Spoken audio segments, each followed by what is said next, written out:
Você já enterrou alguém achando que conhecia cada detalhe da vida dele e depois descobriu que não sabia de nada? Eu enterrei meu marido há apenas 2 meses. Chorei, sofri, guardei suas roupas, mas o que eu não esperava era que, pouco tempo depois, alguém deixaria um bebê na porta da minha casa. Um bebê. Com um bilhete. Ela é sua neta. Cuide dela. Naquele momento, o mundo parou. Meu coração disparou, minha mente se embaralhou, e eu entendi. Meu marido levou um segredo pro túmulo. Só que agora, esse segredo estava nos meus braços, respirando, chorando, viva. E o que eu descobri depois foi ainda pior. Ele não só teve outra família, ele destruiu a vida de uma mulher e deixou o resultado disso para eu consertar sozinha. Você quer saber o que eu fiz? Então escuta bem. Porque essa história não é fácil, mas é real e mudou tudo na minha vida. Antes de continuar essa história, me responde uma coisa com carinho. De onde é que você está me assistindo? E quantos filhos ou netos você tem? Me conta aí nos comentários que eu adoro saber quem está do outro lado ouvindo minha voz. E olha, se esse tipo de relato toca seu coração, já curte esse vídeo e se inscreve no canal, porque tem muita história verdadeira que precisa ser contada. Agora respira fundo e vamos continuar. Ainda me lembro daquele dia como se fosse ontem, mesmo depois de tanto tempo. A casa estava silenciosa demais desde que Marcos se foi. 2 meses e 14 dias. Eu contava cada um deles, como quem marca os dias de uma sentença. O infarto veio sem avisar, levando embora meu companheiro de quase 4 décadas, deixando apenas o vazio e algumas contas para pagar. Naquela manhã, acordei com o peso da rotina que parecia cada vez mais sem sentido. Preparei meu café fraco, como sempre fazia, e abri as cortinas para deixar entrar o sol de maio, que nem parecia combinar com a escuridão que eu sentia por dentro. Enquanto regava os poucos vasos de plantas que ainda resistiam na varanda, plantas que ele cuidava com tanto carinho, ouvi um choro fraco, quase imperceptível. Achei que fosse imaginação, resultado das noites mal dormidas e dos remédios para a ansiedade que o médico me receitou depois do velório. Mas o som continuou, mais insistente. Caminhei até o portão com passos hesitantes, sentindo o coração acelerar sem motivo aparente. Foi quando vi a cesta, ali, deixada como quem abandona um segredo que não consegue mais guardar. Dentro dela, enrolada num cobertor florido já meio gasto, estava uma bebê de pele clara e bochechas rosadas, dormindo como se o mundo lá fora não pudesse tocá-la. Minhas mãos tremiam tanto que mal consegui pegar o bilhete que estava preso na alça da cesta. O papel amarelado tinha marcas de dobras, como se alguém tivesse passado muito tempo pensando se deveria ou não entregá-lo. Ela é sua neta. Cuide dela. Li e reli aquelas palavras simples, mas que não faziam sentido algum no meu mundo. Neta? Como assim, neta? Nunca tive filhos. Nossa única filha, Laura, morreu ainda bebê, de uma pneumonia que os médicos não conseguiram controlar. Foi há mais de 30 anos, uma dor que Marcos e eu carregamos em silêncio durante todo o casamento. Depois disso, as tentativas de engravidar foram frustrantes, uma após a outra, até que decidimos seguir a vida só nós dois mesmo. Tentei respirar fundo, mas o ar parecia não chegar aos pulmões. Olhei para os lados, para a rua deserta àquela hora da manhã, procurando algum sinal, alguém observando, qualquer coisa que explicasse aquela loucura. Foi então que vi, na parte de baixo do bilhete, algo que fez meu mundo desabar de vez. A assinatura de Marcos. Não era sua letra habitual, aquela que eu conhecia de bilhetes de amor antigos e listas de compras. Era uma assinatura formal, a mesma que ele usava em documentos importantes. Como poderia ser? Ele estava morto há mais de 2 meses. Aquela criança não poderia ter mais que 3 ou 4 meses de vida. Enquanto eu estava ao lado dele, nas quimioterapias, nas consultas, nas noites de febre e desespero, ele escondia esse segredo? Entrei em casa com a cesta nos braços, sem saber o que fazer. A bebê acordou e me olhou com olhos grandes e escuros que me lembraram tantos de Marcos que senti um calafrio. Ela não chorou, apenas me encarou com uma curiosidade silenciosa que parecia deslocada em alguém tão pequeno. Coloquei-a sobre a cama e fiquei olhando, como se esperasse que ela mesma me explicasse o que estava acontecendo. Minha cabeça fervilhava de perguntas sem respostas. Quem era a mãe? Por que deixou a criança comigo? Como Marcos pôde esconder algo assim? Por quanto tempo durou essa outra vida? Vasculhei a cesta procurando mais pistas. Havia apenas algumas fraldas, uma mamadeira vazia e um pequeno urso de pelúcia muito usado. Nada que identificasse a criança ou sua origem. Pensei em chamar a polícia, o conselho tutelar, alguém que pudesse me orientar, mas algo me impediu. Aquela assinatura. Algo me dizia que era real, que Marcos realmente tinha algo a ver com aquela criança. E se fosse verdade? Se essa bebê fosse mesmo minha neta? Parte de mim queria jogar tudo para o alto, fingir que aquela manhã nunca aconteceu, voltar para meu luto silencioso e organizado. Mas outra parte, uma que eu nem sabia que existia, sentiu um calor estranho no peito. Não era só raiva ou confusão. Era algo mais complexo. A bebê bocejou e fez um som suave, quase um suspiro. Naquele momento, tomei minha decisão. Antes de qualquer coisa, precisava descobrir a verdade. E para isso, precisava cuidar daquela criança, pelo menos por enquanto. Peguei o telefone e liguei para minha vizinha, que tinha netos pequenos, e pedi emprestado um pouco de leite e fraldas.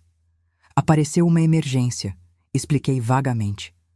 Uma sobrinha precisou viajar e deixou a filha comigo por uns dias.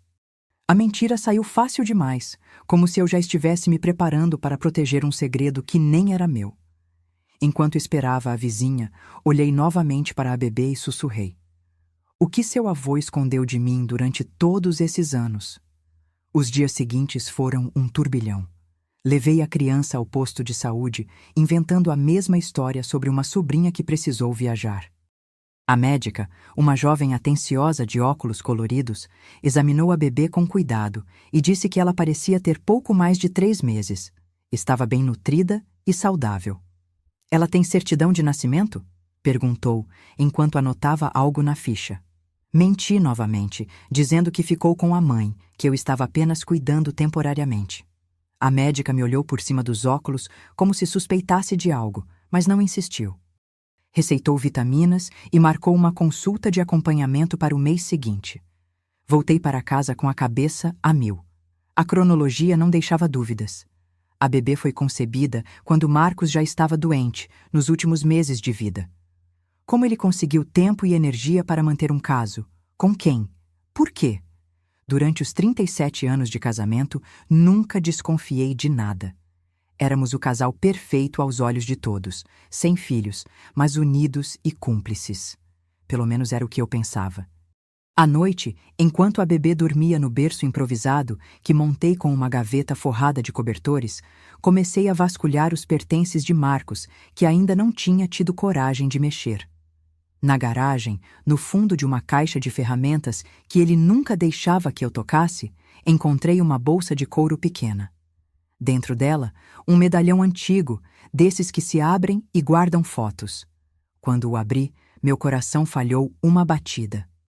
Era o rosto de uma mulher jovem, talvez uns 20 e poucos anos, cabelos escuros e olhos intensos. No verso da foto, escrito com a caligrafia inconfundível de Marcos: Minha estrela escondida. Sentei no chão frio da garagem e chorei como não chorava desde o enterro. Não era apenas uma traição casual, um deslize de momento. Era algo profundo, contínuo, cuidadosamente escondido de mim. Enquanto eu acreditava viver ao lado do homem que conhecia como a palma da minha mão, ele construía uma vida paralela, com outra mulher, outra família. E agora, o fruto dessa traição estava dormindo na minha casa, inocente e alheia ao furacão que sua existência causou na minha vida. Naquela noite, olhando para as estrelas pela janela da cozinha, fiz uma promessa silenciosa. Ia descobrir toda a verdade, não importa o quanto doesse. Por mim, por Marcos, e agora, por aquela criança que não pediu para nascer no meio dessa tempestade. Passaram-se 3 dias desde que encontrei a bebê no meu portão. 3 dias de noites mal dormidas, de choros no meio da madrugada, de trocas de fraldas desajeitadas e de uma angústia crescente que me consumia por dentro. Dei o nome de Laura à menina, temporariamente, claro. Era o nome que eu e Marcos tínhamos escolhido para nossa filha que não vingou. Parecia apropriado, de alguma forma triste e irônica. Na manhã do 4º dia, acordei decidida a ir mais fundo. Não podia continuar nesse limbo, cuidando de uma criança que apareceu do nada, sem entender direito o que estava acontecendo. Esperei que Laura dormisse após a mamadeira da manhã e fui ao escritório de Marcos, um cômodo pequeno nos fundos da casa, onde ele guardava documentos, livros e lembranças. Era o lugar sagrado dele, onde passava horas fechado, dizendo que estava organizando papéis antigos ou lendo. Eu raramente entrava ali, respeitando seu espaço. Agora, olhando ao redor, percebi como esse respeito foi ingênuo da minha parte. Sentei-me à escrivaninha de madeira escura, aquela que compramos juntos em um antiquário quando completamos bodas de prata. Abri as gavetas uma a uma, metodicamente. Na terceira gaveta, embaixo de uma pilha de extratos bancários, encontrei um envelope pardo, lacrado com fita adesiva amarelada pelo tempo. Minhas mãos tremiam enquanto o abria. Dentro havia recibos de transferências bancárias, todas para o mesmo nome: Raquel dos Anjos. Transferências mensais, regulares, por mais de uma década. A quantia não era grande, mas era constante, como um salário ou uma pensão. Fui tomada por uma tontura repentina. O ar parecia faltar.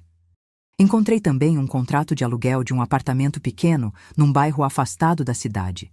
O locatário era Marcos, mas quem morava lá era ela, Raquel. Meu marido sustentava outra casa, outra mulher, há anos. E eu, cega pela confiança e pelo amor, nunca percebi nada. No dia seguinte, com Laura aos cuidados da vizinha que agora me ajudava algumas horas por dia, peguei um táxi até o endereço que encontrei nos documentos. Era um bairro simples, de casas pequenas e coladas umas às outras. O prédio onde ficava o apartamento tinha apenas 3 andares, sem elevador, com a pintura descascando nas paredes externas. Subi as escadas com o coração na garganta. Quando cheguei ao apartamento 302, fiquei parada em frente à porta, sem coragem de bater. O que eu diria se alguém atendesse? E se fosse ela, Raquel?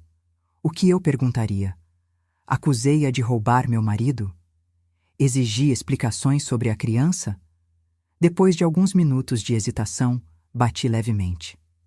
Nada. Bati novamente, mais forte. Silêncio. Uma porta se abriu no apartamento ao lado e uma senhora de cabelos grisalhos e rosto cansado me encarou com curiosidade. Você está procurando a Raquel? Ela não mora mais aí. Minha voz saiu fraca quando perguntei para onde tinha ido. A mulher me olhou de cima a baixo, como se avaliasse se eu merecia a informação, e então suspirou profundamente. Coitada da moça. Depois que o marido dela morreu, ela ficou muito mal. Não comia, não dormia direito, só chorava. Um dia a encontraram desacordada no corredor, levaram para o hospital. Disseram que teve um colapso nervoso ou algo assim. Agora está internada naquela clínica psiquiátrica perto da rodoviária. Você é parente? Neguei com a cabeça, incapaz de formular uma resposta coerente. Marido? Então Marcos se apresentava como marido dela? A ideia me atingiu como um soco no estômago. A senhora continuou falando, aparentemente aliviada por ter alguém para ouvir suas fofocas. Ele vinha 2 ou 3 vezes por semana. Parecia um homem bom, sempre trazia presentes. Quando ela engravidou, ele ficou todo bobo, pintou o quarto da criança, montou o berço. Mas aí adoeceu de repente, nem chegou a ver a menina nascer. Foi tudo muito triste. Agradeci pela informação e desci as escadas como uma sonâmbula. No táxi de volta, as lágrimas rolavam silenciosas pelo meu rosto. Não era apenas uma amante ocasional. Era uma família completa. Um marido que vinha visitar. Um pai que pintava o quarto da filha. Uma vida inteira construída paralelamente à nossa, como um reflexo distorcido do que eu acreditava ser real. De volta em casa, sentei-me no sofá da sala e fiquei olhando para o nada por horas. As fotos de Marcos espalhadas pela casa pareciam me encarar com outros olhos agora. Quem era aquele homem sorrindo ao meu lado nas bodas de pérola? Quem era aquele que segurava minha mão no hospital quando descobrimos que não poderíamos mais tentar ter filhos? Era o mesmo que prometia amor eterno a outra mulher, em outro endereço, com outro futuro? Por mais que tentasse entender, não conseguia encaixar as peças. Marcos nunca demonstrou sinais. Nunca chegou tarde demais. Nunca teve cheiros estranhos nas roupas. Nunca recebeu ligações suspeitas. Era metódico, organizado, previsível. Talvez tenha sido justamente essa previsibilidade que o permitiu viver duas vidas por tanto tempo. Ele sabia exatamente onde eu estaria e o que estaria fazendo em cada momento do dia. Conhecia minhas rotinas melhor do que eu mesma. Enquanto eu estava no trabalho voluntário às terças e quintas, ou no grupo de leitura às quartas, ou visitando minha irmã aos sábados, ele tinha tempo livre. Tempo para construir outra história, outra família. O mais doloroso era pensar que talvez, em algum momento, ele tenha amado Raquel mais do que a mim. Que talvez ela não tenha sido apenas um escape ou uma aventura, mas uma escolha consciente que ele fazia todos os dias, por anos a fio. E ainda assim, voltava para casa, beijava minha testa e dizia que tinha sido um bom dia no trabalho. Como alguém consegue viver com tamanha divisão dentro de si? Como pôde olhar nos meus olhos todos os dias e esconder algo tão grande? Eu queria odiá-lo, mas a dor da traição se misturava com a saudade do homem que acreditei conhecer. Era como perder Marcos duas vezes, primeiro pela morte, depois pela verdade. Na manhã seguinte, acordei com uma decisão tomada. Precisava ver Raquel. Precisava olhar nos olhos da mulher que dividiu meu marido comigo por tantos anos sem que eu soubesse. Precisava entender o que aconteceu, como aconteceu. E, principalmente, precisava descobrir o que fazer com Laura. Aquela criança inocente era o resultado palpável de uma mentira, mas também era sangue do meu sangue, se o bilhete estivesse certo. Depois de alimentar e trocar a bebê, liguei para a clínica psiquiátrica mencionada pela vizinha. Com uma história improvisada sobre ser uma prima distante de Raquel, consegui a informação de que ela estava internada há quase 2 meses, logo após a morte de Marcos, e que seu estado era delicado, mas estável. As visitas eram permitidas aos domingos, das 2 às 4 da tarde. Marquei na agenda e passei o resto da semana numa ansiedade crescente. No domingo, vesti-me com cuidado, escolhendo roupas discretas, mas dignas.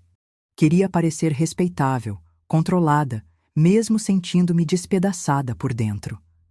Deixei Laura com a vizinha, que já estava acostumada a ajudar por algumas horas. No caminho para a clínica, ensaiei mentalmente o que diria, como me apresentaria, que perguntas faria. Mas quando cheguei lá, quando passei pelos corredores brancos e assépticos, quando vi aquelas pessoas de olhares vazios ou agitados, todas as palavras fugiram. Uma enfermeira me levou até um jardim interno, onde os pacientes recebiam as visitas. Foi lá que a vi pela primeira vez pessoalmente. Raquel estava sentada em um banco de concreto, olhando para um pequeno canteiro de flores. Era mais jovem do que eu imaginava, talvez uns 25 anos. Magra demais, com olheiras profundas e cabelo sem brilho. Ainda assim, era bonita, com traços delicados e olhos grandes. Os mesmos olhos de Laura. Aproximei-me devagar, sem saber o que dizer. Quando ela levantou o rosto e me viu, algo mudou em seu olhar. Um reconhecimento, um medo, uma vergonha, talvez. Ela me conhece, pensei. Ela sabe quem eu sou. E naquele momento, entendi que Raquel não era apenas uma vítima das mentiras de Marcos. Ela sabia da minha existência o tempo todo. Sabia que era a outra. E mesmo assim, escolheu ficar. Fiquei parada diante dela, sem conseguir dizer uma palavra. Raquel mantinha os olhos fixos em mim, como se estivesse vendo um fantasma. Suas mãos magras e pálidas apertavam o tecido do vestido simples que usava, um cinza desbotado que parecia sugar toda a cor que restava em seu rosto. O silêncio entre nós crescia, pesado e sufocante. Uma enfermeira passou por perto, olhou para nós duas com curiosidade e seguiu seu caminho. Foi Raquel quem falou primeiro, com uma voz tão baixa que precisei me inclinar para ouvir. Você é a esposa dele, não é? A esposa de verdade. Aquelas palavras me atingiram como uma bofetada. Esposa de verdade. Como se houvesse diferentes categorias de esposas, diferentes níveis de legitimidade no amor e na traição. Respondi que sim, era eu. E então, sem planejamento, sem ensaio, as palavras simplesmente saíram. Vim porque encontrei sua filha na porta da minha casa. Raquel fechou os olhos por um momento longo, como se absorvesse um golpe físico. Quando os abriu novamente, estavam marejados. Então ela está bem? Ela está viva? Fiquei confusa com a pergunta, mas respondi que sim, a menina estava bem, saudável, sendo alimentada e cuidada. Uma lágrima escorreu pelo rosto dela, depois outra e outra. Eu não sabia o que fazer, dividida entre a compaixão por aquele sofrimento tão palpável e a raiva pela traição que ela representava. Raquel enxugou as lágrimas com as costas das mãos, num gesto quase infantil. Pedi que uma amiga a levasse até você, antes de vir para cá. Eu não podia mais cuidar dela. Não sozinha. Não depois que ele se foi. Ele prometeu que voltaria, que ficaríamos juntos quando... Ela não completou a frase, mas entendi o que queria dizer. Marcos prometeu que assumiria Raquel e a filha quando eu morresse. Que ironia cruel. Foi ele quem partiu primeiro, deixando para trás 2 mulheres enganadas e uma criança inocente. Sentei-me ao lado dela no banco frio, deixando um espaço respeitoso entre nós. O sol fraco de inverno iluminava o pequeno jardim, criando sombras alongadas no chão de cimento. Algumas folhas secas dançavam com o vento leve. Perguntei como se conheceram, como começou. Queria entender. Precisava entender. Raquel olhou para o horizonte, como se revisitasse memórias distantes. Eu tinha 16 anos quando o conheci. Morava com minha avó num bairro pobre, daqueles que os políticos só visitam em época de eleição. Ele apareceu lá com um projeto social, dava aulas de reforço para os adolescentes. Era tão diferente de todos os homens que eu conhecia.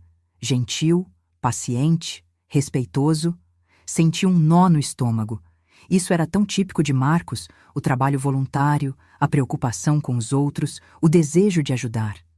Era uma parte dele que eu sempre admirei, que me fez me apaixonar por ele. Nunca imaginei que essa mesma bondade pudesse esconder algo tão sombrio. Raquel continuou, sua voz ganhando força à medida que a história avançava. Ele me ajudou a entrar na escola técnica, pagou os materiais, os uniformes. Minha avó morreu logo depois, e eu fiquei sozinha no mundo. Foi quando ele começou a me visitar mais, sempre discreto. Sempre com presentes, nunca dinheiro vivo, sempre coisas que eu precisava. Comida, livros, um casaco novo quando o inverno chegava. Depois veio o aluguel do apartamento. Disse que era um investimento que eu poderia pagar quando terminasse os estudos e conseguisse um emprego bom. Mas os anos passaram e eu nunca consegui me estabelecer de verdade. Sempre dependente dele, sempre esperando. Enquanto ela falava, eu montava a linha do tempo em minha cabeça.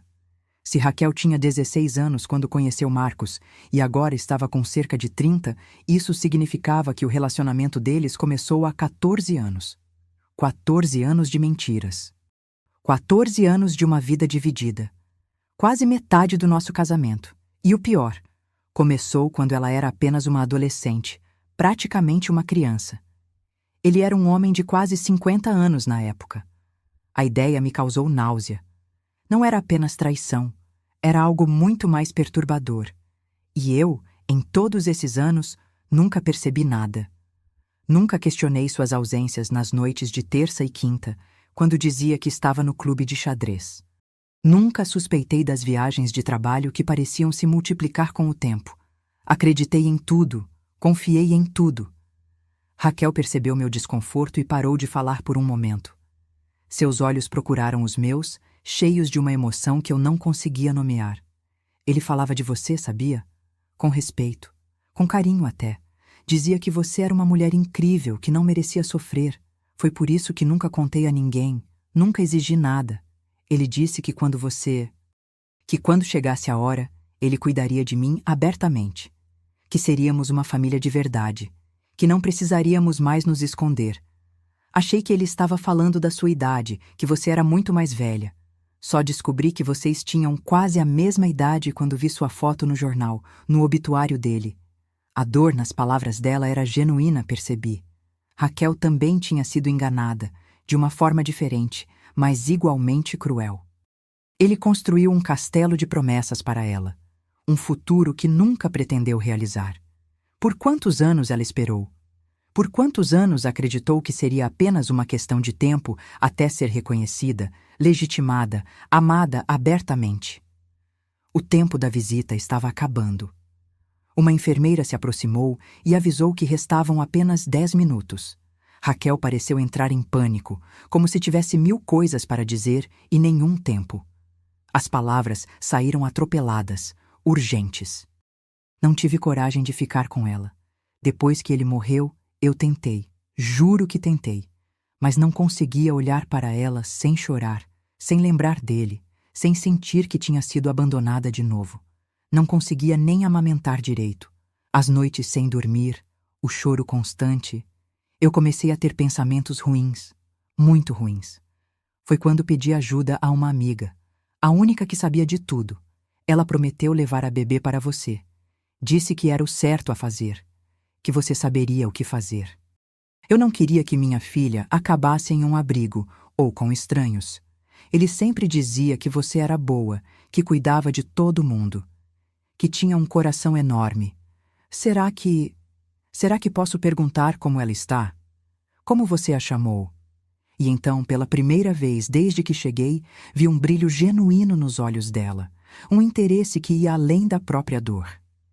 Era o instinto materno lutando contra a depressão, contra o abandono, contra o medo. Contei sobre Laura, o nome temporário que dei à menina. Falei das mamadeiras, dos sorrisos recentes, dos pequenos progressos diários. A cada detalhe, Raquel parecia ganhar vida, como uma planta murcha que recebe água depois de muito tempo. Quando a enfermeira veio buscar Raquel, ela segurou minha mão por um instante breve. Não era um gesto de intimidade ou de amizade. Era um pedido silencioso.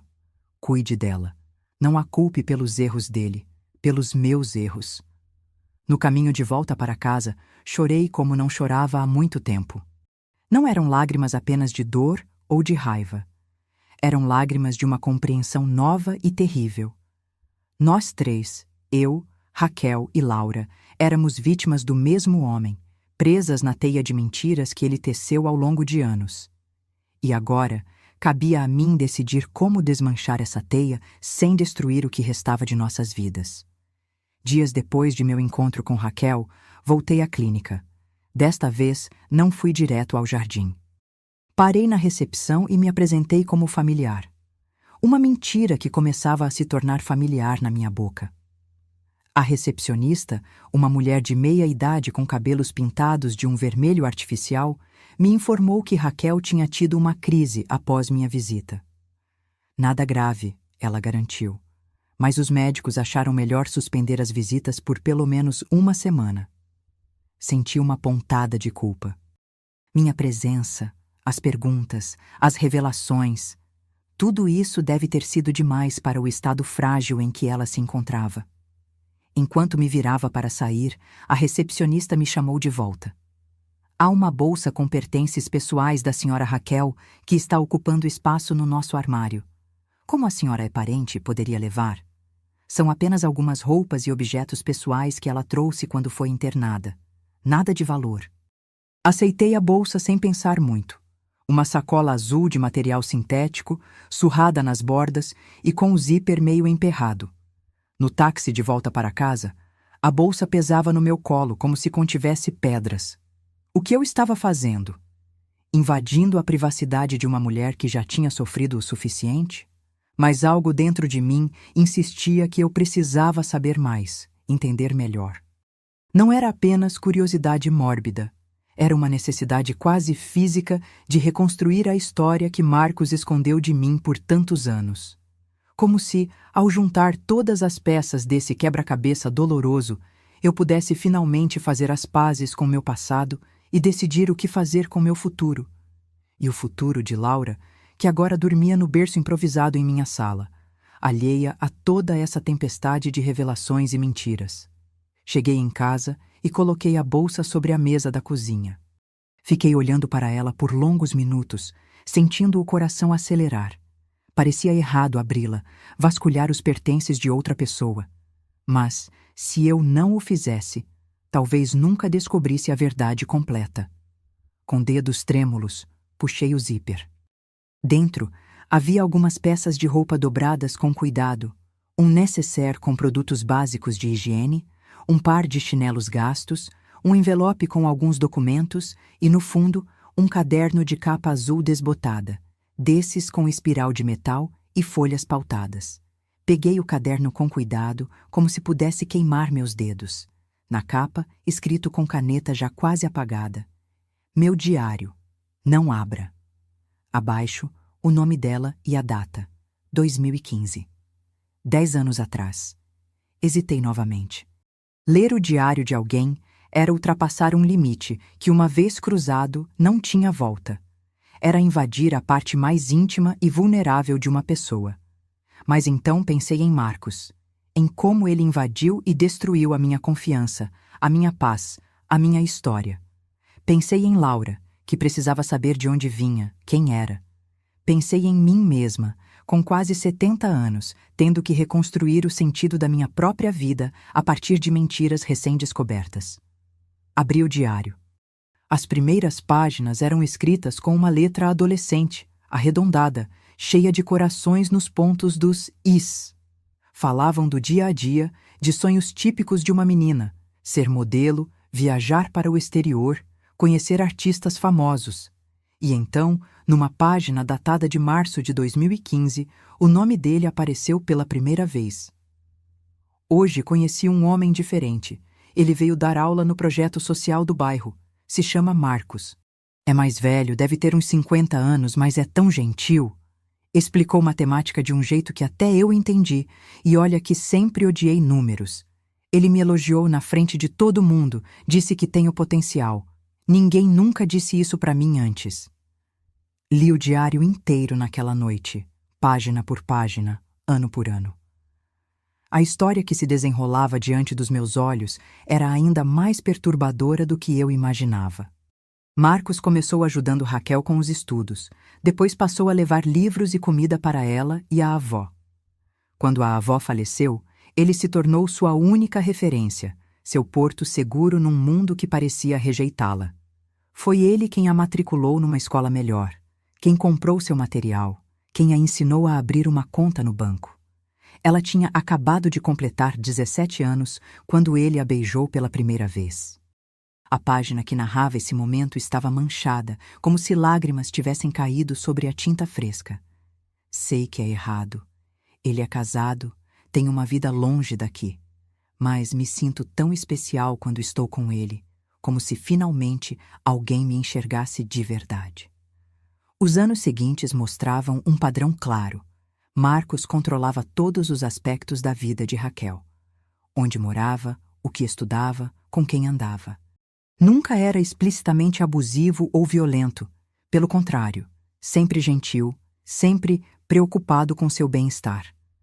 Mas a dependência emocional e financeira crescia.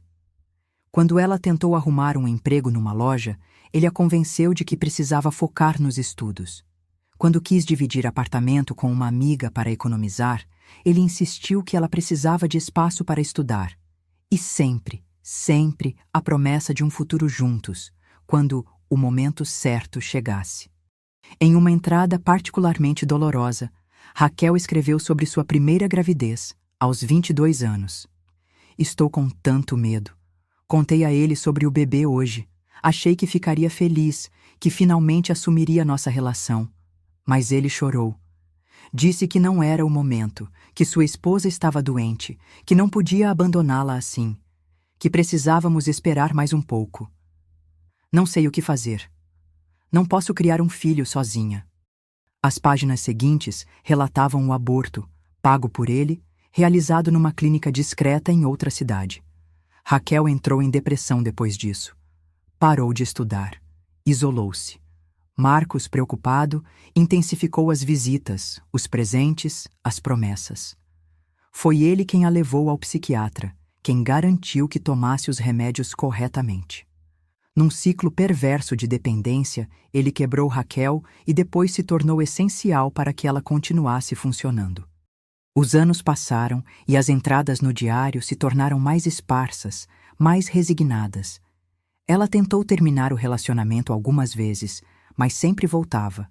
Não conseguia imaginar uma vida sem ele. Não sabia mais quem era além de a mulher de Marcos. Até que, no ano passado, ela engravidou novamente. Desta vez, a reação dele foi diferente. Havia entradas entusiasmadas sobre como ele pintou o quarto do bebê, como comprou um berço, como prometeu que desta vez seria diferente. Ele finalmente vai se separar dela. Disse que está apenas esperando o momento certo para contar, que não quer machucá-la porque ela já sofreu muito na vida. Ele é tão bom, tão considerado mesmo com a mulher, que o impede de ficar comigo abertamente. Li essas linhas com um nó na garganta. Eu era a vilã na história dela. A megera que impedia sua felicidade. E Marcos, o herói sacrificado, dividido entre o dever e o amor verdadeiro. Que narrativa perversa ele construiu. Que manipulação cruel de duas mulheres que, no fundo, só queriam ser amadas honestamente. As últimas páginas do diário eram caóticas, escritas com letra trêmula e frases desconexas. Falavam da doença repentina dele, da angústia de não poder visitá-lo no hospital, do medo de criar a filha sozinha, da raiva por ter sido enganada por tanto tempo. A última entrada, datada de poucos dias após a morte de Marcos, era apenas uma linha. Não consigo mais. Não consigo olhar para ela sem ver o rosto dele, sem lembrar de todas as promessas quebradas. Que tipo de mãe sou eu, que não consegue amar a própria filha? Fechei o diário com mãos trêmulas e chorei. Chorei pela menina de 16 anos que foi manipulada por um homem que deveria protegê-la. Chorei pela mulher jovem que perdeu anos de sua vida esperando por um futuro que nunca viria. Chorei pela mãe que, quebrada pela dor e pelo abandono, não conseguiu encontrar forças para cuidar da própria filha. E chorei por mim mesma, pela vida que pensei ter vivido, pelo marido que nunca existiu de verdade, pelo tempo perdido em uma mentira. Na manhã seguinte, acordei com uma determinação que não sentia há muito tempo. As revelações do diário de Raquel haviam acendido em mim não apenas raiva e decepção, mas também uma urgência por verdades concretas, provas tangíveis. Precisava ter certeza absoluta de que Laura era realmente filha de Marcos, neta biológica minha por extensão. Por mais que os olhos da menina me lembrassem os dele, por mais que o bilhete e o diário apontassem nessa direção, eu precisava de algo científico, inquestionável.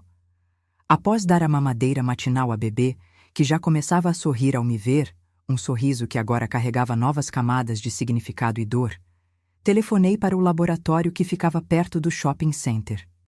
A atendente, com voz monótona de quem repete as mesmas informações dezenas de vezes por dia, me explicou que sim, eles faziam testes de DNA mesmo sem a presença do pai, desde que houvesse material genético dele disponível, um objeto pessoal com células, como escova de dentes ou pente de cabelo. Senti um frio na barriga. Eu ainda guardava todas as coisas de Marcos. Suas roupas no armário, seus produtos de higiene no banheiro, seus sapatos organizados na sapateira. Não tive coragem de desfazer-me de nada após sua morte. Aquilo que antes parecia apego sentimental, agora se revelava providencial. A atendente seguiu explicando os procedimentos e os preços, enquanto eu anotava tudo mecanicamente. O teste custava um valor considerável, quase um terço da minha aposentadoria mensal. Mas o que era dinheiro diante da necessidade de saber? Marquei para o dia seguinte, às 10 horas da manhã. Passei o resto do dia inquieta, limpando a casa compulsivamente, como se pudesse limpar também as manchas do passado, o rastro de mentiras que Marcos deixou em cada canto. Enquanto esfregava o chão da cozinha, encontrei uma pequena caixa escondida atrás da geladeira. Dentro, um maço de cartas escritas por Raquel e nunca enviadas a Marcos. Cartas que falavam de amor, de sonhos, de abandono, de espera. Cartas que confirmavam tudo o que o diário havia revelado. A manipulação emocional, as promessas vazias, o controle disfarçado de proteção. Guardei-as junto ao diário, provas materiais de uma traição que ia muito além da infidelidade conjugal. Era a traição de 2 corações, de 2 vidas inteiras.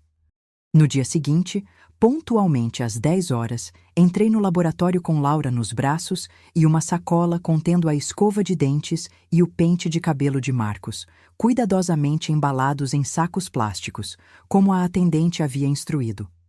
Uma enfermeira jovem e sorridente me recebeu em uma sala pequena, mas impecavelmente limpa. Ela tirou um cotonete especial e o passou gentilmente na bochecha interna de Laura, que protestou apenas um pouco antes de se distrair com um chaveiro colorido que a moça balançava diante dela. Depois, colocou a escova e o pente em recipientes separados para análise. "Tudo pronto", disse ela, com um sorriso reconfortante. "Os resultados ficarão prontos em 5 dias úteis. A senhora prefere receber por e-mail ou vir buscar pessoalmente?" Pedi para buscar pessoalmente. Não confiava em minha habilidade de abrir um e-mail com informações tão cruciais sozinha, sem desmoronar. Precisaria estar em um local neutro, com pessoas ao redor, quando soubesse da verdade definitiva. Enquanto assinava os papéis de consentimento, a enfermeira me perguntou, com a naturalidade de quem faz isso todos os dias, qual era meu parentesco com o possível pai. Hesitei por um momento. Era uma pergunta simples, com uma resposta que deveria ser igualmente simples.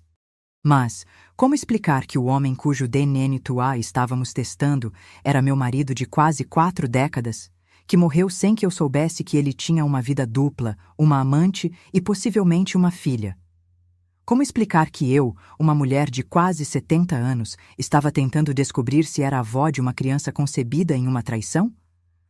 "Sou a avó paterna", respondi finalmente, com uma firmeza que não sentia. "E a mãe da criança?", perguntou a enfermeira, ainda preenchendo o formulário. "Está impossibilitada no momento", respondi, sentindo o peso daquela meia-verdade. A enfermeira assentiu sem fazer mais perguntas. Ela provavelmente já tinha visto todo tipo de arranjo familiar complicado passar por aquelas portas. O que era mais uma história de paternidade questionável, afinal. Os 5 dias de espera pelos resultados foram os mais longos da minha vida. Cada minuto parecia se arrastar, carregado de ansiedade e expectativa. Tentei me distrair cuidando de Laura, que crescia rápido demais, já tentando erguer a cabeça com mais firmeza, já reagindo ao som do meu nome com pequenos sorrisos. Era impossível não se apegar àquela criança, mesmo sabendo que ela era o fruto de uma traição, a prova viva de que meu casamento havia sido, pelo menos em parte, uma farsa. Durante esses dias, voltei a visitar Raquel na clínica. Ela estava um pouco melhor, conseguia manter uma conversa mais coerente. Perguntou sobre Laura com olhos ansiosos, e eu mostrei fotos no celular. Ela tocou a tela com dedos trêmulos, como se tentasse atravessar a barreira digital e tocar a filha. Perguntei sobre o pai de Laura, tentando confirmar o que já sabia. Raquel ficou em silêncio por um longo momento e então, com voz baixa mas firme, disse que nunca houve outro homem em sua vida além de Marcos, que ele era o único, o primeiro, o último. Que ele prometeu que ficariam juntos quando chegasse a hora certa, que criariam Laura como uma família de verdade. Mas então ele adoeceu de repente. Piorou tão rápido que mal teve tempo de se despedir. Ela não pôde visitá-lo no hospital. Ele nunca a apresentou para ninguém em sua vida oficial. Quando soube da morte, algo quebrou dentro dela. Sem Marcos, sem seu apoio financeiro e emocional, sem as promessas que a mantiveram funcionando por tantos anos, ela desmoronou. Não conseguia mais cuidar de si mesma, quanto mais de um bebê recém-nascido. Foi a melhor amiga dela, a única que sabia de tudo, quem sugeriu deixar Laura comigo. Ela sabia que vocês não tinham filhos, disse Raquel, olhando para o chão. Ele sempre falava que esse era o grande pesar da vida de vocês, que vocês tentaram muito, mas nunca conseguiram. Achamos que talvez você pudesse amar Laura como a neta que nunca esperou ter. Na manhã do 5º dia, voltei ao laboratório com o coração na garganta. A mesma recepcionista me atendeu, agora com um sorriso de reconhecimento. Perguntou por Laura, que tinha ficado aos cuidados da vizinha. Quando mencionei que estava ali para buscar os resultados, seu rosto assumiu uma expressão profissional, neutra. A senhora pode aguardar um momento? O médico responsável gostaria de conversar pessoalmente. Senti um frio na barriga. Por que o médico queria falar comigo? Havia algo errado com os resultados? Ou era apenas procedimento padrão? Sentei-me em uma das cadeiras da recepção, tentando controlar a respiração. Depois do que pareceu uma eternidade, uma porta se abriu e um homem de meia-idade, usando jaleco branco e óculos de armação fina, me chamou. Em sua sala, ele pegou um envelope e o abriu lentamente. Senhora Matilde, tenho aqui os resultados do teste de vínculo genético que a senhora solicitou. O índice de compatibilidade genética entre o material fornecido como sendo do suposto pai e a menor Laura é positivo. Isso significa que é praticamente certo que o homem de quem obtivemos o material genético é o pai biológico da criança. Senti lágrimas escorrendo pelo meu rosto antes mesmo de perceber que estava chorando. Não eram lágrimas de surpresa. No fundo, eu já sabia a resposta. Eram lágrimas de finalidade, de confirmação, de um capítulo que se fechava definitivamente. Laura era realmente filha de Marcos, minha neta biológica.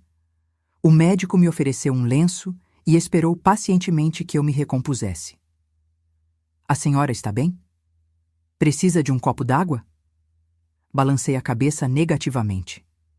Já esperava esse resultado, doutor. Só precisava ter certeza. Agora tenho. Peguei o envelope com as mãos trêmulas e o coloquei na bolsa. No caminho de volta para casa, com o envelope pesando mais do que deveria dentro da bolsa, tomei uma decisão. Laura ficaria comigo. Eu a criaria, a amaria, a protegeria. Não por obrigação, não por culpa, não por dever, mas porque, de alguma forma estranha e inesperada, aquela pequena criança havia se tornado meu novo propósito de vida. Ela não tinha culpa das mentiras do pai, da fragilidade da mãe, da ingenuidade da avó. E merecia crescer cercada de amor, não de ressentimento. Quanto a Raquel, bem, essa seria uma decisão mais difícil, que exigiria mais tempo, mais reflexão. Mas pela primeira vez desde que encontrei aquela cesta em meu portão, senti que o futuro, embora completamente diferente do que eu imaginava, poderia conter algo além de dor e traição. Poderia conter recomeços, curas, novas formas de família e de amor. Com a confirmação do teste de DNA em mãos, senti uma nova responsabilidade pesar sobre meus ombros. Laura era definitivamente minha neta, sangue do meu sangue, parte da minha família. Uma família que, até poucos dias atrás, eu acreditava ser composta apenas por mim, agora que Marcos havia partido. Mas e quanto à família de Raquel? Haveria tios, avós, primos que também tinham direito de conhecer Laura? Pessoas que poderiam ajudar a cuidar dela, que poderiam oferecer o que eu, com minha idade avançada, talvez não pudesse dar por muito tempo?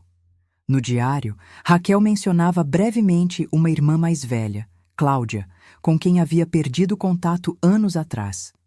Mencionava também um pai ausente e uma mãe que faleceu quando ela ainda era criança.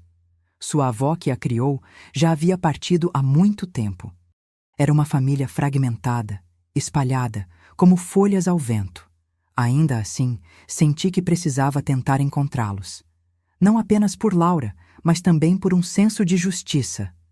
Raquel havia sido isolada por Marcos, afastada de qualquer rede de apoio que pudesse interferir em seu controle sobre ela.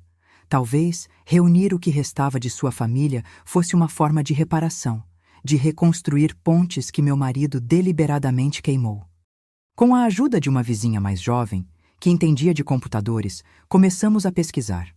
Partimos das poucas informações que eu tinha. O nome completo de Raquel, sua data de nascimento aproximada, o bairro onde cresceu com a avó.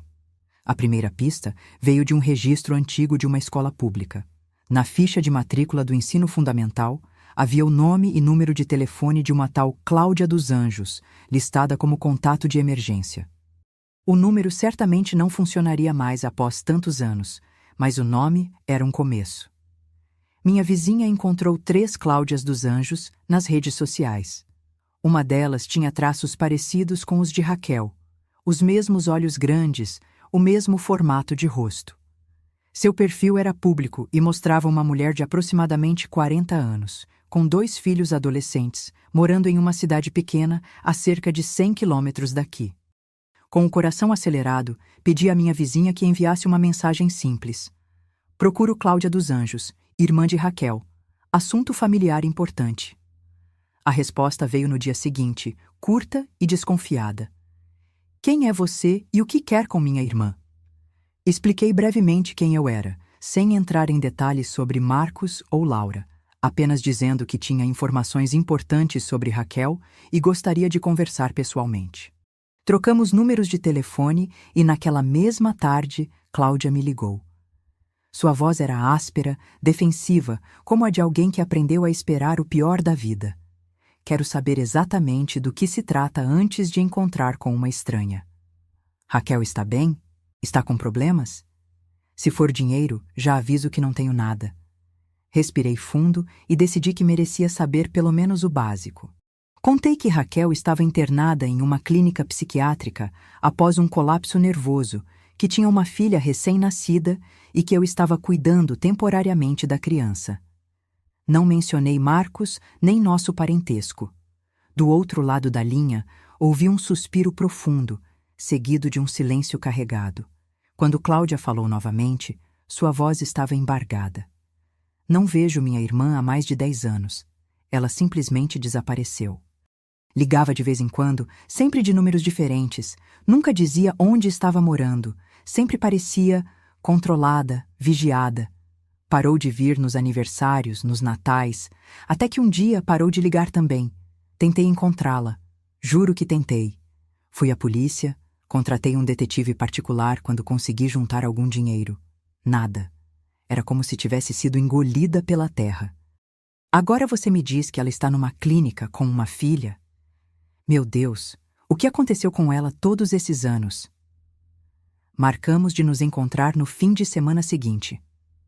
Cláudia viria com o marido, deixando os filhos com uma vizinha. Pediu para ver Raquel primeiro, antes de conhecer a sobrinha.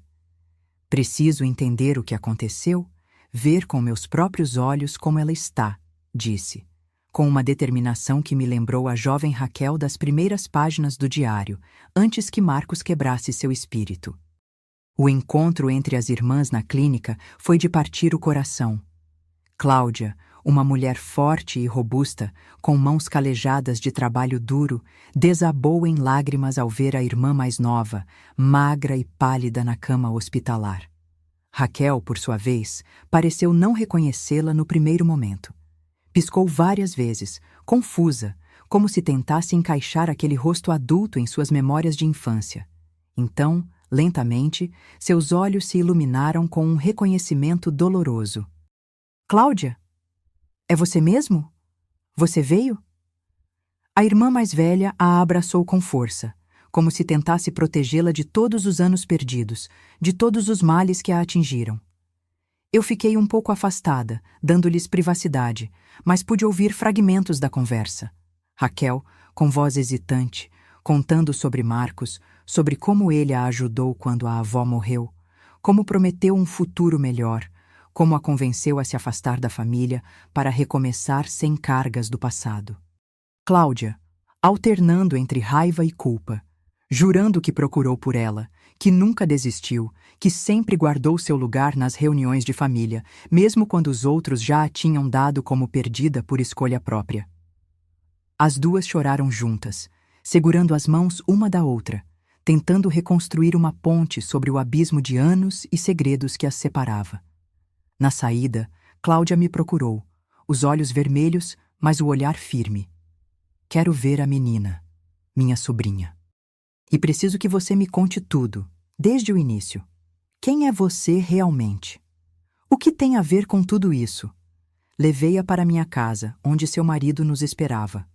Era um homem simples, de poucas palavras, mas olhos gentis. Enquanto Cláudia segurava Laura pela primeira vez, maravilhada com a semelhança entre a bebê e a Raquel criança que ela se lembrava, contei toda a história. Sobre Marcos, nosso casamento, sua doença e morte. Sobre o bebê deixado na minha porta, o bilhete, o diário, o teste de DNA. Sobre a manipulação, o controle, as promessas vazias. Sobre como duas mulheres foram enganadas por décadas por um homem que ambas acreditavam conhecer. Cláudia ouviu tudo em silêncio, balançando Laura gentilmente em seus braços. Quando terminei, ela ficou calada por um longo momento, como se digerisse toda aquela informação dolorosa. Finalmente, falou com voz baixa, mas firme. Quero que Raquel e a bebê venham morar comigo quando ela tiver alta. São minha família, meu sangue. Vou cuidar das duas. Tenho apenas um apartamento pequeno, mas daremos um jeito. Meus filhos vão adorar ter uma priminha. Senti um aperto no peito, uma mistura de alívio e perda. Parte de mim queria continuar cuidando de Laura. Já tinha me apegado àquela criança que, de forma tão inesperada, trouxe um novo sentido para minha vida solitária. Mas Cláudia tinha razão. Era sua família, seu sangue. E Laura merecia crescer com a mãe, cercada por tios e primos, não apenas com uma avó idosa cuja conexão vinha através do homem que arruinou suas vidas. Começamos a falar sobre arranjos práticos, sobre como ajudar Raquel a se recuperar, sobre como dividir responsabilidades. Foi então que o marido de Cláudia, que estivera calado até aquele momento, finalmente falou. Sua voz era grave e lenta, pesada com o sotaque do interior. Cláudia, você sabe que não temos condições. Já é difícil com os meninos, especialmente com o Léo precisando de tratamentos especiais. Ele se virou para mim, explicando o que eu ainda não sabia. Seus 2 filhos adolescentes tinham deficiências. O mais velho, autista severo, requeria cuidados constantes. O mais novo tinha uma doença rara que afetava sua mobilidade e exigia fisioterapia regular. Estamos sempre contando moedas para chegar ao fim do mês, continuou ele. Não podemos assumir mais 2 bocas, especialmente com Raquel precisando de remédios, tratamentos. Cláudia começou a protestar, mas ele a interrompeu com gentileza. Sei que é sua irmã, sei que quer fazer o certo, mas às vezes o certo não é o possível. Cláudia desabou em lágrimas silenciosas, a bebê ainda em seus braços. Eu não posso abandoná-la de novo, sussurrou. Não depois de tudo o que ela passou, de como aquele homem a isolou de todos, de como a usou e descartou. Um silêncio pesado tomou conta da sala. A verdade era cruel, mas inegável. Raquel não tinha rede de apoio, não tinha para onde ir, não tinha como recomeçar sozinha. A clínica logo lhe daria alta, mas para onde? Para um mundo que não tinha lugar para uma mulher quebrada com um bebê nos braços e nenhuma estrutura financeira ou emocional? Foi então que uma ideia começou a se formar em minha mente. Uma ideia absurda, impensável, que ia contra tudo o que eu deveria sentir depois de descobrir como meu marido me traiu por tantos anos. Mas, olhando para Laura nos braços de Cláudia, para o desespero no rosto da irmã que queria ajudar, mas não podia, para o retrato de Marcos na parede que parecia me observar com olhos que eu já não reconhecia. Soube o que precisava fazer. Havia espaço na minha casa. Havia dinheiro suficiente da aposentadoria e do seguro que Marcos deixou. Havia tempo nas minhas mãos vazias desde que ele partiu. E mais importante, havia em meu coração uma necessidade urgente de consertar o que ele quebrou, de dar sentido a tantos anos de mentiras, de transformar essa história de traição em algo diferente. Talvez Raquel pudesse vir morar comigo quando saísse da clínica. Temporariamente, é claro. Até que se recuperasse, conseguisse um emprego, seguisse com sua vida. Eu cuidaria de Laura durante o dia, enquanto ela se reestabelecesse. As palavras saíram de minha boca antes que pudesse realmente pensar em todas as implicações. Cláudia me olhou com espanto, depois com uma mistura de gratidão e desconfiança. Por quê? Por que você faria isso por ela, depois de tudo? Eu mesma não sabia responder com certeza. Talvez fosse culpa. Talvez fosse um desejo de reparação. Talvez fosse apenas porque, após tantos anos de uma vida baseada em mentiras, eu finalmente tinha a chance de fazer algo genuinamente bom e verdadeiro. A médica de Raquel, doutora Cristiane, queria me conhecer pessoalmente antes de considerar minha proposta de acolhê-la em minha casa após a alta. Fui à clínica numa tarde chuvosa de junho, quase 2 meses depois de encontrar Laura no meu portão. A doutora me recebeu em uma sala pequena, mas aconchegante, com plantas nas janelas e desenhos coloridos feitos por pacientes nas paredes. Era uma mulher de meia idade, com cabelos grisalhos cortados curtos e olhos perspicazes por trás de óculos de armação vermelha. Senhora Matilde, começou ela, depois de me oferecer uma xícara de chá, preciso entender exatamente qual é sua relação com Raquel e por que está propondo esse arranjo. Expliquei tudo, sem omitir nada. Sobre Marcos, nosso casamento, sua traição, sua morte. Sobre como descobri Laura, como encontrei o diário, como conheci Cláudia. Sobre como, depois de tanto sofrimento e tantas revelações dolorosas, sentia que acolher Raquel e a bebê era, de alguma forma estranha, o caminho para minha própria cura. A doutora me ouviu com atenção, fazendo anotações ocasionais sem demonstrar julgamento. Quando terminei, ela ficou em silêncio por um momento, como se ponderasse cada palavra que ouviu. A senhora entende que Raquel não está completamente recuperada, certo? Ela está melhor, sim, mas ainda precisará de acompanhamento psiquiátrico regular, medicação, possivelmente terapia.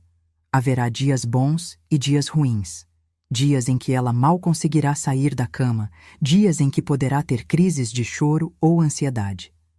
Cuidar dela e de um bebê ao mesmo tempo não será fácil, especialmente para a senhora, que também está lidando com sua própria dor, sua própria perda. Concordei com a cabeça, reconhecendo a sensatez de suas preocupações. Não imaginava que seria fácil. Na verdade, quase desisti da ideia várias vezes desde que a propus a Cláudia. Mas algo dentro de mim insistia que era o caminho certo, não apenas para Raquel e Laura, mas para mim também. A médica continuou, com voz gentil, mas firme. E há a questão do histórico entre vocês. A senhora é a esposa do homem que manipulou e abandonou Raquel. Mesmo que não tenha sido intencionalmente, a senhora representa uma parte dolorosa da vida dela. E ela, por sua vez, é a personificação da traição que a senhora sofreu. Conseguem realmente conviver sob o mesmo teto sem que essas feridas se reabram constantemente? Não tinha resposta para isso. Era uma pergunta que eu mesma me fazia todas as noites, olhando para o teto escuro do meu quarto. Como poderia funcionar? Como poderíamos, 2 mulheres machucadas pelo mesmo homem, encontrar paz na presença uma da outra? Não sei, doutora. Respondi com honestidade. Só sei que, quando olho para Laura, não vejo a traição de Marcos. Vejo uma criança inocente que merece uma chance. E quando penso em Raquel, não consigo mais vê-la como a outra mulher. Vejo alguém que foi usada e descartada, assim como eu, de uma forma diferente. A doutora Cristiane considerou minha resposta por um momento. Depois continuou com perguntas práticas. Sobre o espaço na minha casa, Tinha 3 quartos, mais que suficiente. Sobre minha situação financeira, a aposentadoria e o seguro deixado por Marcos garantiam um conforto modesto, mas estável. Sobre minha própria saúde, boa para uma idade, apenas a pressão arterial a vigiar. Finalmente, depois do que pareceu um interrogatório minucioso, ela se recostou na cadeira, tirou os óculos e esfregou os olhos num gesto que revelava cansaço. Olha, senhora Matilde, não vou mentir. É um arranjo incomum, para dizer o mínimo. Em mais de 20 anos de psiquiatria, nunca vi algo assim. Mas, considerando todas as circunstâncias... Ela fez uma pausa, como se pesasse suas palavras. Raquel não tem muitas opções. A irmã não pode recebê-la. Ela não tem condições de viver sozinha ainda. Não tem recursos financeiros, não tem formação profissional concluída. Um abrigo temporário seria o caminho usual, mas separaria mãe e filha durante a maior parte do dia, o que não ajudaria na formação do vínculo que já está fragilizado. Se a senhora realmente está disposta, se realmente acredita que pode funcionar, talvez valha a tentativa. Sugiro um período experimental de 3 meses, com visitas domiciliares semanais da assistente social, acompanhamento psiquiátrico quinzenal para Raquel e a possibilidade de reverter o arranjo se qualquer uma das partes sentir que não está funcionando. A senhora acha que consegue se comprometer com isso? Assenti, sentindo ao mesmo tempo alívio e apreensão. Era real agora. Ia acontecer. Em poucos dias, estaria sob o mesmo teto que a mulher que meu marido escolheu às escondidas por tantos anos, criando juntas a filha que ele nunca chegou a conhecer. Quanta ironia havia nisso, quanta tragédia. E ainda assim, quanta possibilidade de redenção. Ao sair da clínica, senti o peso da responsabilidade que havia assumido. Não era apenas por Laura ou por Raquel, era por mim mesma também. Uma chance de transformar o último capítulo da minha vida em algo além da dor da traição, além da raiva, além da solidão. Era aterrorizante e libertador ao mesmo tempo. Na semana seguinte, Raquel recebeu alta. Fui buscá-la na clínica em uma manhã ensolarada de julho. Ela estava na entrada, segurando uma pequena mala com seus poucos pertences, o corpo magro perdido dentro de um vestido simples que parecia ter sido feito para alguém maior. Parecia tão jovem e tão velha ao mesmo tempo, apenas 30 anos de idade, mas com olhos que tinham visto dores demais, vivido perdas demais. Laura estava comigo, no bebê conforto no banco de trás do táxi. Quando Raquel a viu, algo se iluminou em seu rosto pálido. Um toque de cor voltou às suas bochechas. Um brilho tímido apareceu em seus olhos. Ela tocou o rosto da filha com dedos trêmulos, como se não acreditasse que era real, que estava ali. Ela cresceu, sussurrou. Parece mais... feliz. Respondi que sim, que Laura estava se desenvolvendo bem, já sorria quando reconhecia rostos familiares, já tentava erguer a cabeça com mais firmeza. Não mencionei que fui eu quem testemunhou esses pequenos milagres diários, esses marcos que Raquel perdeu nas semanas em que esteve internada. Não queria machucá-la com essa verdade dolorosa. O caminho até em casa foi silencioso e tenso. Raquel olhava pela janela como se estivesse memorizando o trajeto, aprendendo o caminho de volta para a filha caso precisasse fugir novamente. Quando chegamos, mostrei-lhe o quarto que havia preparado, o antigo escritório de Marcos, completamente transformado. Tirei todos os móveis antigos, todas as lembranças dele. Pintei as paredes de um amarelo suave, coloquei uma cama nova, uma cômoda, uma poltrona confortável perto da janela. No canto, o berço de Laura, que havia comprado algumas semanas antes, quando percebi que a gaveta improvisada não seria suficiente por muito tempo. Raquel entrou no quarto lentamente, olhando ao redor como se procurasse por fantasmas. Ela sabia que esta tinha sido a casa dele, o lugar para onde ele voltava depois de visitá-la, o lugar onde ele vivia sua outra vida com sua outra mulher. Deve ser estranho para você estar aqui, disse eu, tentando quebrar o gelo. Ela assentiu sem olhar para mim. Ele falava desta casa às vezes. Dizia que era grande demais para apenas 2 pessoas, que ficaria perfeita com o som de crianças correndo pelos corredores. A ironia dessas palavras não escapou a nenhuma de nós duas. Marcos sonhando com crianças em nossa casa, enquanto impedia que Raquel tivesse filhos, enquanto mantinha 2 vidas separadas que nunca deveriam se encontrar. Agora, por um capricho do destino, a criança que ele nunca conheceu estava realmente ali, junto com a mulher que ele escondeu por tantos anos. Mas ele não estava mais. Os primeiros dias foram estranhos, desconfortáveis. Dormíamos em extremos opostos da casa. Ela no antigo escritório com Laura, eu no quarto principal, que antes dividia com Marcos. Evitávamos ficar no mesmo cômodo por muito tempo, como se temêssemos o que poderíamos dizer uma à outra se baixássemos a guarda. Raquel estava ainda frágil, insegura, tomando remédios que a deixavam sonolenta durante parte do dia. Eu cuidava de Laura nas manhãs, enquanto ela dormia. À tarde, quando estava mais desperta, tentava assumir os cuidados com a filha, sempre sob meu olhar atento, não por desconfiança, mas por preocupação genuína com sua capacidade naquele momento. As visitas da assistente social eram tensas. Ela fazia perguntas, observava nossa interação, tomava notas.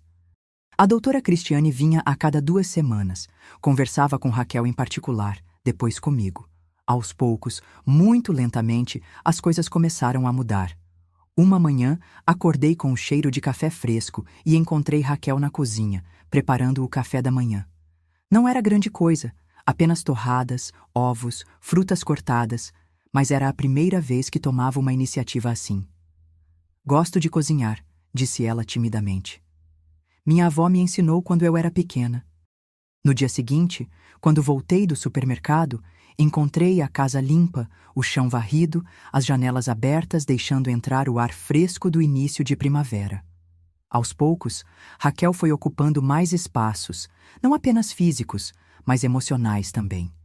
Começou a falar mais durante as refeições, a perguntar sobre minha vida antes de Marcos, a contar pequenos fragmentos de sua própria infância. Numa noite, enquanto dávamos banho em Laura juntas, ela segurando a bebê com cuidado, eu ensaboando os pequenos braços e pernas, ela de repente parou e me olhou nos olhos, pela primeira vez desde que chegou. Eu não odeio você, disse com voz baixa, mas firme. Eu achava que odiaria. Achava que você sabia de tudo, que estava contra mim, que era por sua causa que ele nunca ficou comigo definitivamente. Mas agora entendo que você também foi enganada. Que ele mentiu para nós duas, de formas diferentes. Não consegui responder. Apenas assenti, sentindo lágrimas quentes escorrendo pelo meu rosto. Naquela noite, depois que Laura dormiu, ficamos na sala tomando chá em silêncio. Não era mais um silêncio tenso, carregado de palavras não ditas e ressentimentos. Era um silêncio compartilhado, quase confortável, de 2 pessoas que começavam a entender que foram peças num jogo cruel que não criaram, mas no qual foram forçadas a jogar. E agora, finalmente livres do jogador que as manipulou por tanto tempo, tinham a chance de reescrever as regras juntas. 6 meses se passaram desde que Raquel veio morar comigo. O arranjo que começou como temporário, uma solução de emergência para 2 mulheres quebradas e uma criança inocente, foi se transformando em algo diferente, algo que nenhuma de nós poderia ter previsto. O período experimental de 3 meses terminou. A assistente social reduziu as visitas para mensais, e Raquel progrediu no tratamento psiquiátrico a ponto de a doutora Cristiane começar a diminuir gradualmente a medicação. Mais importante que tudo isso, Laura floresceu. Com quase 9 meses agora, ela já engatinhava pela casa toda, com uma velocidade surpreendente para alguém tão pequeno, explorando cantos e descobrindo esconderijos que nem eu, depois de décadas morando ali, conhecia. Seus primeiros dentes apareceram, pequenas pérolas brancas que ela exibia em sorrisos generosos. E sua primeira palavra não foi mamã nem vovó, como secretamente esperávamos, mas sim luz, pronunciada enquanto apontava fascinada para o abajur da sala que lançava padrões coloridos na parede quando aceso. Era uma palavra perfeita, pensei. luz era exatamente o que aquela criança trouxe para nossa casa de sombras e segredos. As mudanças em Raquel eram igualmente notáveis. Seu corpo frágil ganhou peso saudável. Suas bochechas recuperaram a cor. Seus olhos perderam aquele olhar vazio e assustado. Ela voltou a estudar, fazendo um curso online para completar o ensino médio que havia abandonado anos atrás. Nas manhãs, enquanto eu cuidava de Laura, ela se sentava na mesa da cozinha com livros e cadernos espalhados, mordendo o lábio em concentração, ocasionalmente pedindo minha ajuda com alguma questão mais difícil. À tarde, assumia os cuidados com a filha, cantando cantigas de ninar que sua avó lhe ensinou, montando pequenos brinquedos educativos que encontrava em tutoriais na internet. Aos domingos, Cláudia vinha nos visitar com o marido e os filhos. No início, eram visitas tensas, carregadas de emoções não resolvidas entre as irmãs. Mas com o tempo, o gelo foi derretendo. As crianças adoravam a priminha pequena, especialmente o mais velho, Léo, que apesar do autismo tinha uma conexão especial com Laura. Sentava-se quieto ao lado dela por horas, observando seus movimentos com fascínio tranquilo. Aos poucos, nossa casa foi se enchendo de vida novamente. Não a vida que eu havia planejado, não a família que eu imaginei ter, mas algo novo, inesperado e, de alguma forma, igualmente precioso. Numa noite de dezembro, enquanto preparávamos juntas a ceia de Natal, a primeira que celebraríamos como essa estranha nova família, Raquel me surpreendeu com uma pergunta que vinha evitando por meses. Como era ele como marido? Como era viver com ele todos os dias, não apenas nos momentos roubados que ele me dava? Parei de amassar as batatas que estava preparando, sentindo o impacto daquelas palavras. Era uma pergunta que eu mesma vinha me fazendo. Quem era realmente Marcos?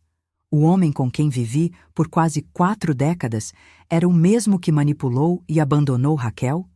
Eram 2 pessoas diferentes ou apenas facetas de uma personalidade que eu nunca compreendi completamente? Olhei para ela, agora esperando minha resposta com olhos atentos. Marcos era organizado, comecei, escolhendo as palavras com cuidado, metódico. Gostava que tudo tivesse seu lugar. Os livros na estante por ordem alfabética, as ferramentas na garagem perfeitamente alinhadas. Nunca deixava nada para depois. Pagava as contas assim que chegavam, consertava qualquer coisa quebrada no mesmo dia. Parecia incapaz de viver com o que considerava imperfeito ou fora do lugar. Raquel assentiu, reconhecendo o homem que eu descrevia. Era assim comigo também. Tudo tinha que ser do jeito dele, no tempo dele, sempre planejando, controlando, prevendo. Às vezes, isso me fazia sentir segura. Outras vezes, sufocada. Continuei, sentindo memórias antigas voltando à superfície. Ele era generoso com presentes, com elogios.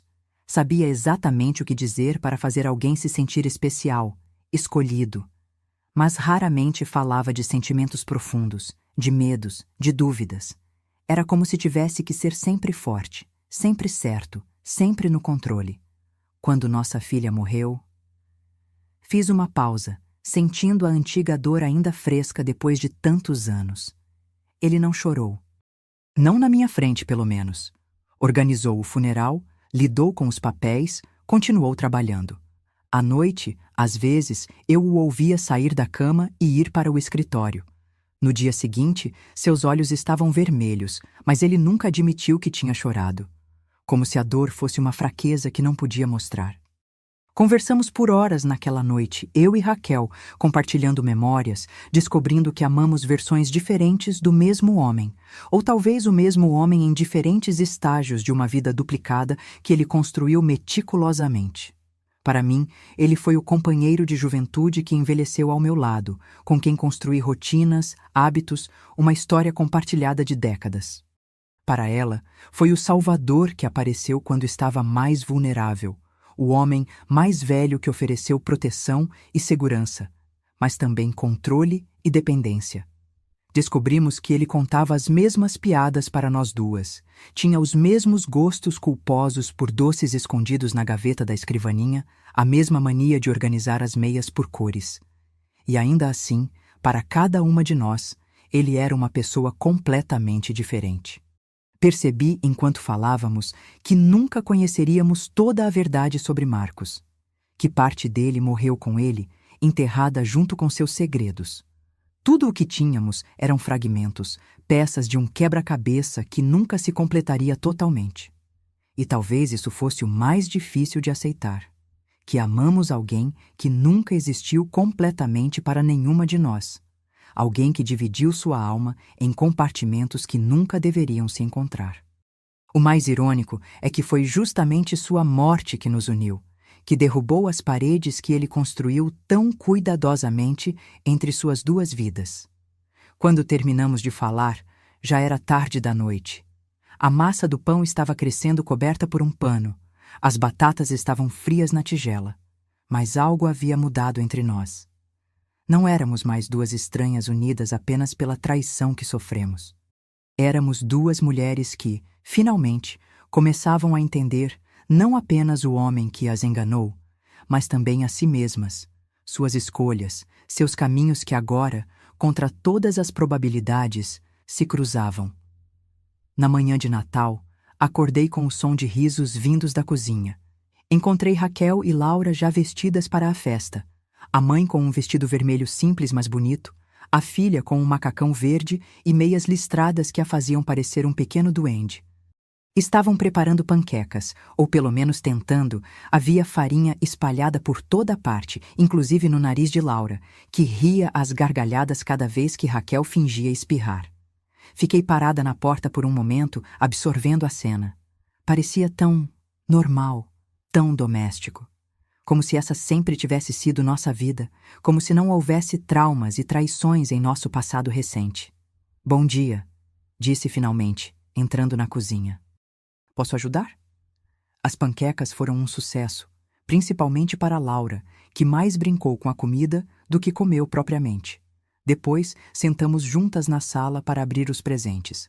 Não eram muitos, nem caros. Nossa situação financeira era confortável, mas modesta. Mas cada um tinha sido escolhido com cuidado. Para Laura, livros coloridos de pano, blocos de montar, uma boneca de pelúcia que ela imediatamente abraçou. Para Raquel, um conjunto de cadernos novos para seus estudos, um perfume suave que ela tinha admirado numa revista, um cartão presente para comprar roupas novas na loja do bairro. E para mim, Raquel havia feito algo que me deixou sem palavras. Um álbum de fotos documentando os primeiros meses de Laura em nossa casa. Cada sorriso, cada nova descoberta, cada momento precioso capturado com a câmera do celular antigo que eu havia dado a ela. Na última página, uma foto recente de nós três, tirada por Cláudia no domingo anterior.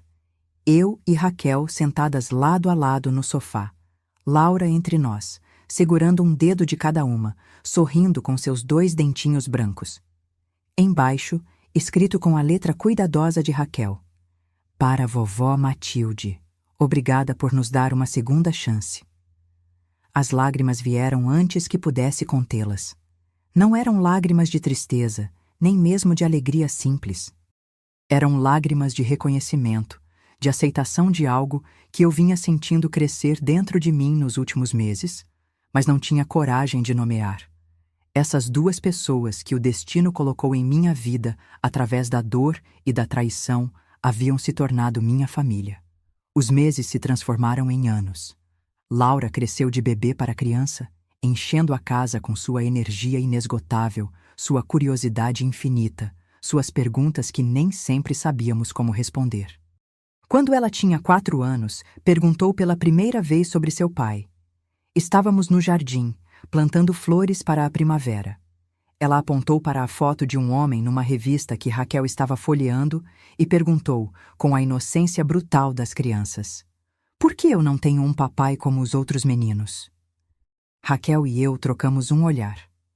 Havíamos discutido essa possibilidade, sabíamos que o momento chegaria, mas ainda assim nos pegou de surpresa. Foi Raquel quem respondeu, com uma simplicidade que me surpreendeu. "Você tinha um papai, sim.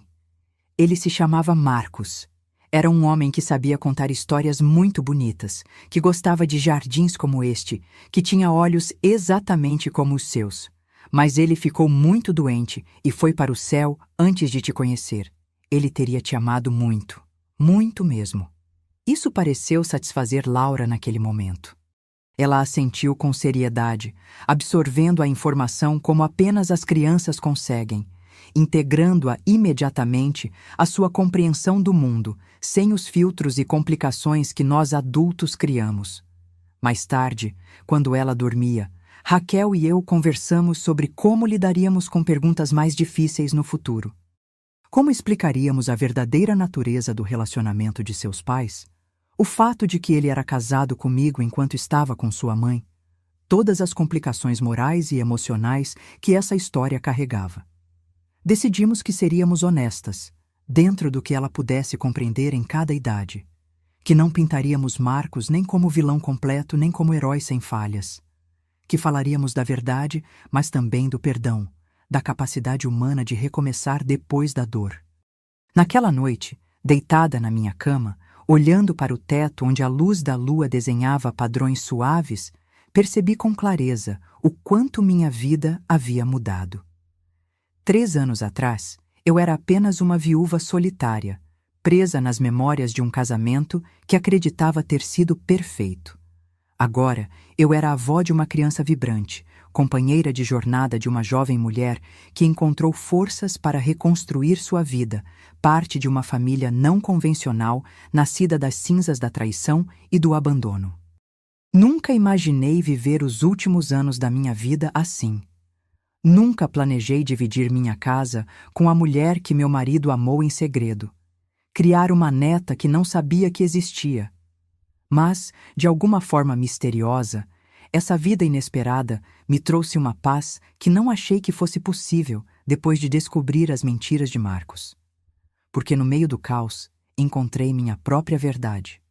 Aprendi que família não é apenas o que herdamos ou o que planejamos, mas o que construímos com as mãos que temos, imperfeitas e trêmulas como são.